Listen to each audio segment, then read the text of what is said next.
खुलुमबाय बयखौबो बीजेपी एबा आरएसएस आ आसामनि थागिबि सुबुंफोरनि राजनीतिक अधिकारखौ फोजोबस्रांनो थाखाय थांखि लामारबाय नामा? बिदान्त लस्करआ गोबां बाथ्रा फोरमायदों। नोंथांमोना बे भिडिअखौ जोबजासिम नायोब्ला बिथांनिफ्रायनो गासै बाथ्राखौ नोंथांमोना आबुङैनो मोनथिना लानो हागोन। भिडिअखौ जोबजासिम नायनानै लाग्रो। बिनि उनावहाय नोंथांमोननि गोसोआव मा साननाय सोमजिदों नोंथांमोना कमेन्टनि गेजेरजों फोरमायलायबानो जाबाय।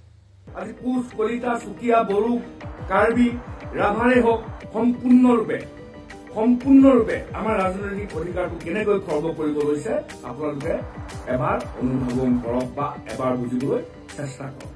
বিজেপি আৰএছএছ চৰকাৰখনে অসম আৰু অসমীয়া সম্পূৰ্ণৰূপে অসমীয়া জাতিটোৰ ৰাজনৈতিক অধিকাৰ সম্পূৰ্ণৰূপে ধূলিসাৎ কৰিবৰ কাৰণে ধ্বংস কৰিবৰ কাৰণে যোৱা 2025 17 জুলাই তাৰিখে অসম চৰকাৰে সিদ্ধান্ত গ্ৰহণ কৰিছে যে যিবিলাক অবৈধ বিদেশী 6টা ধৰ্মৰ অবৈধ বিদেশীবিলাকৰ যি গোচৰ চলি আছিলে বিদেশী ন্যায়াধিকৰণৰ আদালতত, এই গোচৰসমূহ সম্পূৰ্ণৰূপে প্ৰত্যাহাৰ কৰিবৰ কাৰণে অসম চৰকাৰে সিদ্ধান্ত গ্ৰহণ হিন্দু বাংলাদেশী বা অন্যান্য বিদেশীবিলাক নাগৰিকত্ব আইনৰ অধীনত আবেদন কৰিলে অসমত বা ভাৰতবৰ্ষৰ নাগৰিকত্ব পাবৰ কাৰণে যি কূট কৌশল ই অসমীয়া জাতিৰ ধ্বংসৰ আখৰা বিজেপিয়ে আৰম্ভ কৰিছে।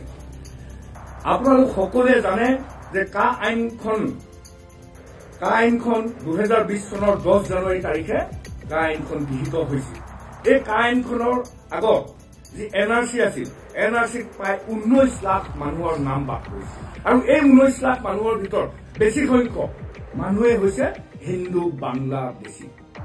অসমীয়া জাতিটোক অসমৰ যি ৰাজনৈতিক অধিকাৰ আজি আহোম মানুহৰে হওক, আজি কোচ কলিতা চুকিয়া বড়ো কাৰ্বি ৰাভাৰে হওক সম্পূৰ্ণৰূপে আমাৰ ৰাজনৈতিক অধিকাৰটো কেনেকৈ খৰ্ব কৰিব লৈছে আপোনালোকে এবাৰ অনুধাৱন কৰক বা এবাৰ বুজিবলৈ চেষ্টা কৰক। আজি দেউৰী জাতিৰ আগতে এমএলএ হৈছিলে, আজি দেউৰী জাতিৰ কাৰণে কোনোবা এটা সমষ্টি অসমত আছে নেকি? নাই। আজি ৰাভা জাতিয়ে জিকিব এইটো সমষ্টিত, এনেকুৱা এটা সমষ্টি অসমত আছে নেকি? নাই। সম্পূৰ্ণভাৱে ৰাজনৈতিক অধিকাৰ খৰ্ব কৰিবৰ কাৰণে আৰু আমাৰ যি অসমীয়া মানুহৰ অধিকাৰ এইবিলাক সম্পূৰ্ণৰূপে তছনছ কৰিবৰ কাৰণে বিজেপি আৰু আৰএছএছে অসমত অবৈধ বিদেশীৰ বুজা জাপি দি অসমীয়া শেষৰকণ অস্তিত্ব ধ্বংস কৰিবলৈ যি ষড়যন্ত্ৰ কৰিছে, সমগ্ৰ অসমবাসী ৰাইজে ইয়াৰ বিৰুদ্ধে তীব্ৰ প্ৰতিবাদ সাব্যস্ত কৰাই নহয়, 2026 চনত এই হঠকাৰী আৰু অসম আৰু অসমীয়া বিৰোধী এই বিজেপি চৰকাৰখনক ওফৰাই পেলাবলৈ সিদ্ধান্ত গ্ৰহণ কৰাৰ সময় আহিব।